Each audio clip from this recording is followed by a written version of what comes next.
কখনো কখনো জীবনটা কেমন যেন ঝাপসা লাগে। সকাল হয়, ঘুম থেকে উঠি, কাজের পেছনে দৌড়াই, দিনটা শেষ হয়, পরদিন আবার ঠিক একই রুটিন।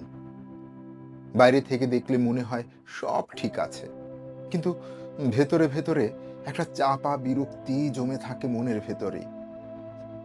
মনটা বলে, আমি কি এভাবেই চলতে চাই? আপনি এগুতে চান, কিছু একটা দাঁড় করাতে চান, যার মানে আছে, যার মূল্য আছে, কিন্তু কোন দিকে যাবেন, কিভাবে যাবেন, সব কিছু যেন কেমন অস্পষ্ট লাগে। টু ডু লিস্ট বানান, কিন্তু অর্ধেক কাজও শেষ হয় না। লক্ষ্য ঠিক করেন, কিছুদিন পরেই সেগুলো বদলে যায়। আর ধীরে ধীরে এই দিশাহীনতাটাই, সিদ্ধান্তহীনতাটাই মনের উপর ভার হয়ে বসে যায়। আপনি যদি কখনো নিজেকে হারিয়ে ফেলেছেন মনে করেন, বিশ্বাস করুন, আপনি একা নন, আমিও আছি। এই অনুভূতির ভিতর দিয়ে গিয়েছিল প্রাচীন সামুরাইরাও। কিন্তু তারা একটা বিষয় খুব পরিষ্কার বুঝেছিল, সমাধান শুধু আরো বেশি খাটুনিতে নয়, সমাধান হলো সঠিকভাবে পরিকল্পনা করা, উদ্দেশ্য থেকে জন্ম নেয়া একটা পরিকল্পনা। আমার জীবনেও এমন একটা সময় ছিল, এক আইডিয়া ধরেছি আর একটা ছেড়ে দিচ্ছি। এক সপ্তাহ ভীষণ মোটিভেটেড, পরের সপ্তাহেই সব গুলিয়ে যাচ্ছে।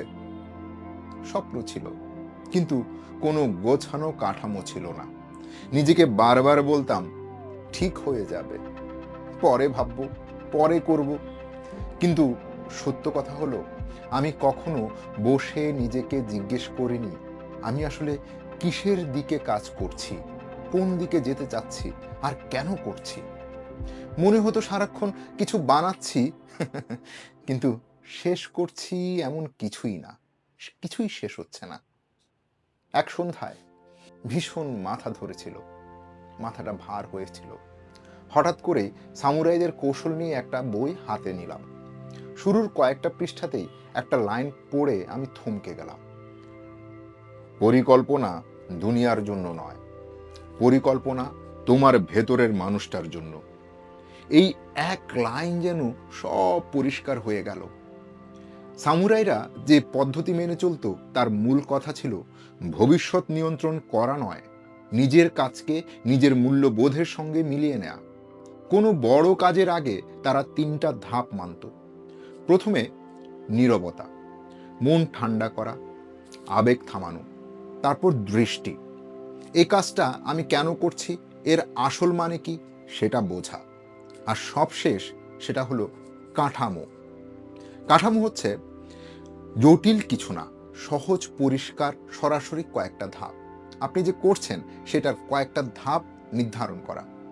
তারা লম্বা লিস্ট বানাতো না, তারা শুধু একটা প্রশ্ন করত, এই পরিকল্পনাটা কি আমি যে মানুষটা হতে চাই তার সঙ্গে যায়? উত্তরটা যদি হ্যাঁ হতো, তারা পুরো মন দিয়ে লেগে যেত।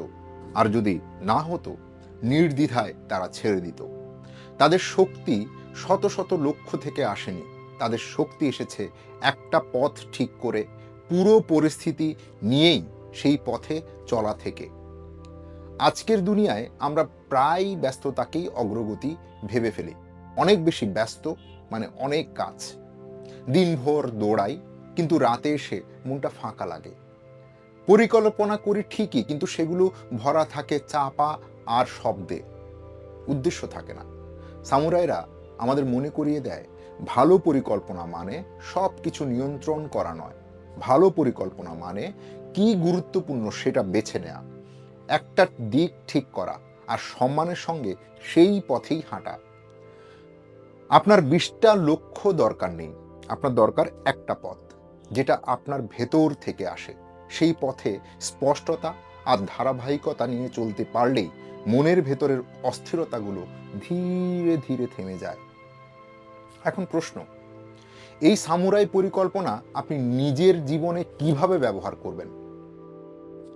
1, প্রথমে একটু থামুন।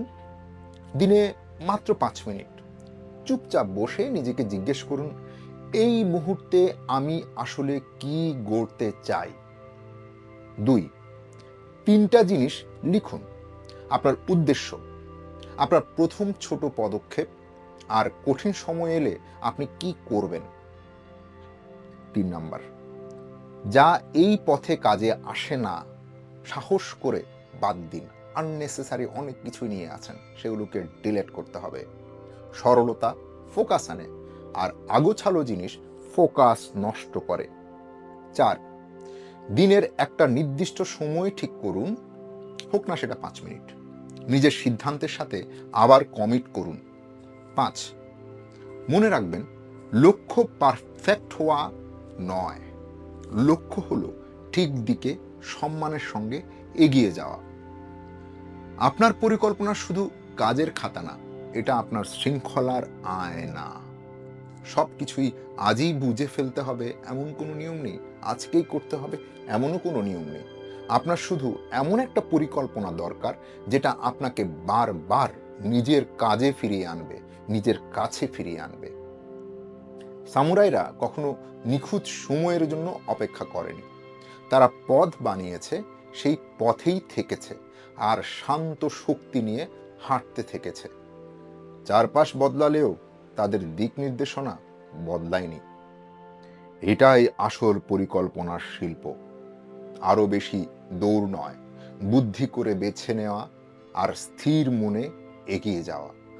আপনার জীবন যদি এলোমেলো লাগে, একটু থামুন, নিজের কেন্দ্রে ফিরে আসুন, আর এমন একটা পরিকল্পনা লিখুন যেটা আপনার ভেতরের মানুষটা অনুসরণ করতে পারে, আপনি যাতে মন থেকে সাড়া পান। আপনি যদি নিজের জীবনের দিক নির্দেশনা আনতে প্রস্তুত হন, অবশ্যই কমেন্টে লিখুন, আমি স্পষ্টতা নিয়ে আমার পথেই হাঁটব। এখানে থাকার জন্য আপনাকে ধন্যবাদ, আর উদ্দেশ্য নিয়ে বাঁচার সিদ্ধান্ত নেওয়ার জন্য আপনাকে ধন্যবাদ। ভালো থাকবেন।